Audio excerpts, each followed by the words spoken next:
All right, Big Ten odds came out for the Big Ten championship, and we're looking at some interesting odds. Indiana comes in tied for third, and if you listen on podcasts, I'll go ahead and read it off to you. I'm just going to read the order. I'm not going to do all the plus minus.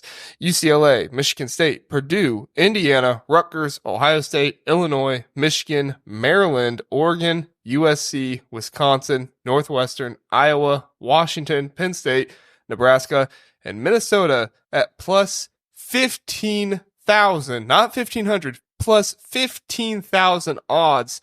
Poor Ben Johnson. Poor guy. That's outrageous. Plus 15,000 odds. So, Kent, this is pretty interesting to me. UCLA at the top. I viewed UCLA as a contender. I don't know if I would have put them as my favorite to win the Big Ten. Obviously, Vegas knows something that we don't know, or they have a confidence in them that maybe I don't have. But I was thinking maybe we'd see Indiana, Purdue here at the top. But yeah, they're just tied with third. What are your overall thoughts and reaction to these odds list?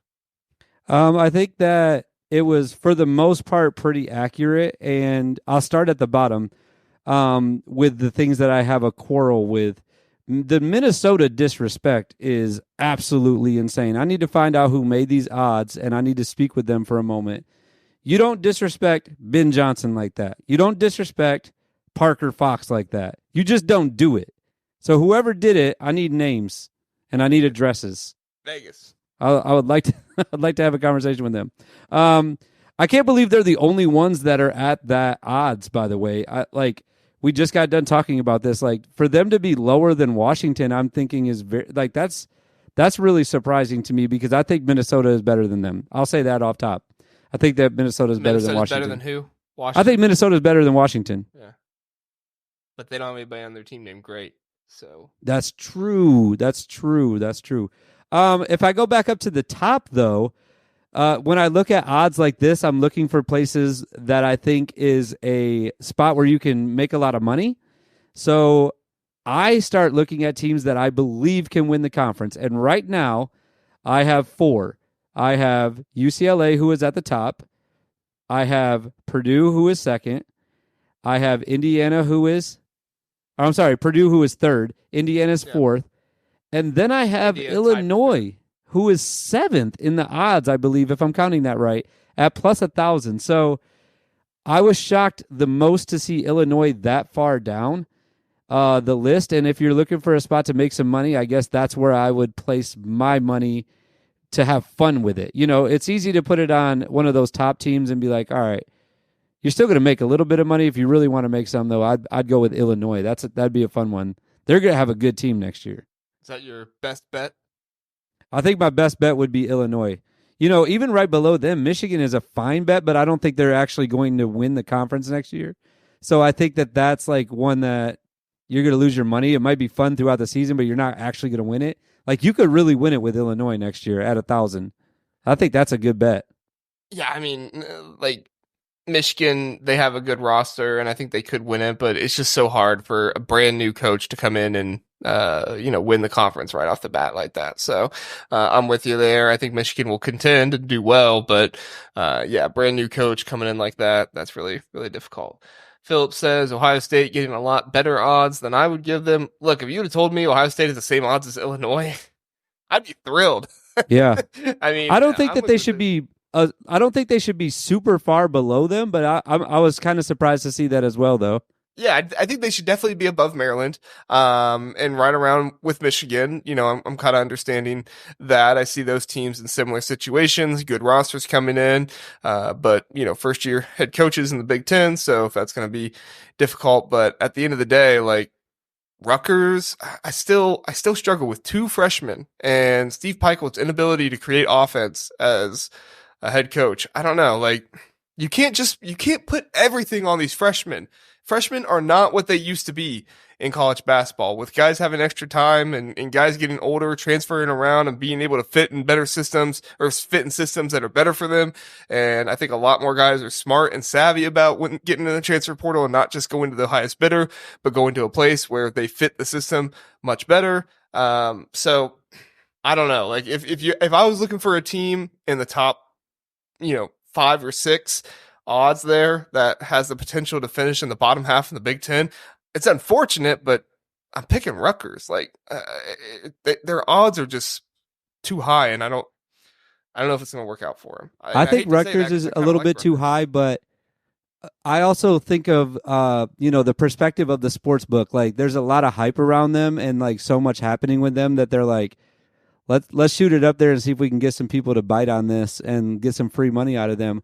And I think they did the exact same thing with Michigan State. Like that's brand recognition, putting them up near the top. I don't think that anybody, I really don't. Like this is going to sound crazy to say about Michigan State. And maybe it's a little recency bias just because of what happened last year. But if I got together a group of friends and I said, hey, we have to make a top 5 list of the teams that are for sure going to have a chance to win the Big Ten next year. And the people that I respect that watch basketball, I'm not sure that any of them would put Michigan State in the top 5. I don't think that they would. So I'm surprised to see them 2. I understand Tom Izzo's still there. I understand they got some decent players coming back. They also have some guys that are going to be brand new that they're expecting to do some massive things for them in a conference that's going to be really tough and has more teams now. So I just don't put them in the top 5. That's just me. It might be crazy. I might still have them 4th or 5th. Second does seem crazy to me, especially with you lost Tyson Walker. But don't you think that's all like that's the sports book saying like it's Michigan State, it's a name recognition type thing. That's why they're totally. Up there. Totally. Yeah. And I'm sure there's people betting on it, or not betting on it, and I'm sure that's affecting the odds as well. But yeah, it's pretty interesting. All right, we got a lot of comments here, so I'm gonna get to some of these. Dick Trickle. Dick, nice to have you back. It's been a while. Purdue is going back to the chip again. The Big Ten chip or the national championship? If they go back to back the national championship, I will take back anything bad I've ever said about Matt Painter in the NCAA tournament. That would be awesome. After I love Matt Painter's picture on here, by the way. Like the 2-time player. Hold on, I'm trying to do his picture. Do you see this here? Oh yeah, that's what I chose that picture on purpose because he's looking straight at it, and if he's looking right at Purdue, he's like, "Oh really? You have me." I can't get my face right to match it. Yeah, other way. Yeah. There we go. Dick Trickle says Wisconsin is free money. Are you saying you're picking Wisconsin to win? Huh? No, don't do it, Dick. I wouldn't waste your money on that, but don't do that. Maybe they win it all, and I would go Northwestern before them. They're below Wisconsin. Philip says Michigan State too high. He agrees with you. Hey man, me and Philip are on the same page tonight. Yeah, you and Philip, best buddies. Dick Trickle says this is Izzo's farewell tour. I don't know. I feel the same way about Izzo that I did about Harbaugh in football, where it's like, I'll believe he leaves when I see it. Always been rumored, always talked about. I'll believe it when I see it. And it's going to happen eventually. I just don't know when. I really thought it was going to be last year, especially with his son being a senior and everything. I was surprised to see him come back. I thought he was going to do it after the season and just be like, not make a big deal about it. That's such an Izzo thing. He would just be like, all right, I'm done. I didn't want a big publicity tour like that or whatever. Like, I'm just done. I respect anybody that doesn't have a big publicity store like Mike Krzyzewski. Jeez. Well, okay, Philip. So I've heard this name. I don't want to remember this name because I can't pronounce it. It's a great name.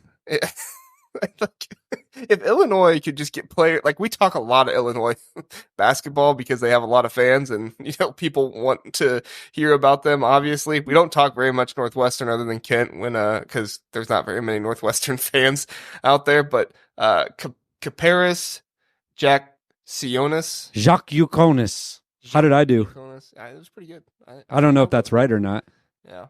I know about him too because, like I said, I've been doing some stuff with Sonny, so I feel like I know a little bit more about Illinois than I usually do. But they also have a kid named Will Riley coming in this year, and he is the truth. Like Illinois is going to be really tough this year. That's why I'm saying when I clicked on this, I was shocked to see them that low, and it even had it was from today, right? Like I think that article got posted today, so I was like, I might go make some money real quick because I think Illinois is going to be up there. I think they will be too. I just question if they're going to have that Marcus Domask type of guy. Marcus Domask was one of the main reasons why they were able to be as good as they were was kind of an unsung hero at times. Obviously, Terrence Shannon Jr., Coleman Hawkins, like all those other stars, but Marcus Domask sometimes was really making that team work, and filled that role of point guard when he needed to, and just did so many different things. So I think if one of these guys they brought in is a Marcus Domask-esque, sure, I think they're going to battle for the top 10 or the contend for the Big Ten championship. But if they don't, I don't know. We'll see. Barry says Diebler is a fraud.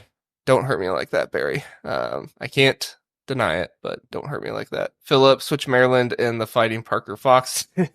Amen, Philip. Look at it. Philip knows ball, dude. He's a ball knower. Izzo probably goes 3 or 4 more years. Fears is one of the last seniors. Yeah, Fears is going to be good, I think. It's a shame he didn't get to play much last year. Yeah, but like I said, I feel like they're expecting a lot out of him. That he was the name that I was thinking of that I couldn't think of earlier when I was talking about that. They're expecting a lot out of him, and he's never played, right? Or did he play a couple games? Fears played a little bit at the beginning of the season and then had the unfortunate shooting happen. Yeah. But he didn't play after that. And I don't think he practiced after that. So, right. I mean, I wouldn't practice after I got shot either. So I hope he's great, by the way. I hope he's the best. I mean, too. He can't be much worse than AJ Hogar was. Like, that guy. Listen, Ohio State football had a guy a few years ago that he went to go save a woman in like a street fight or something like that, and he got shot between the cheeks, like you know those piercings they have where it's like a ball on your cheek. Like, he got shot there. It went through the cheeks, and he came back and he had a great season the next year. So I am all for not players getting shot, but if they do get shot, I am all for them coming back and having a spectacular season. I'm for them having a spectacular season, not for them getting shot, but for them having a spectacular season. Would you take a bullet to be a good Big Ten basketball player? Would you do that right now? No. Speaking of, that was one of the other things. What's my NIL deal? I was gonna say that was one of the other things we did on the Bachelor weekend. We went paintballing. That was super fun. Did you get hit in the face between the cheeks? I did get hit in the face. Well, you got to wear a face mask, but I got hit in the head. I got hit in the face. I actually took one to the neck. That was a tough one. That works. That hurts. Yeah, but it was fun. The face mask just goes down to like your nose. It goes all the way over. No, yeah, it went all the way down to your chin. Okay, but not the neck. Yeah, it didn't go over the top though, which they used to make them that go all the way over the top. So if you get hit in your head, but I got shot right here. It's a tough one. They were really going for you.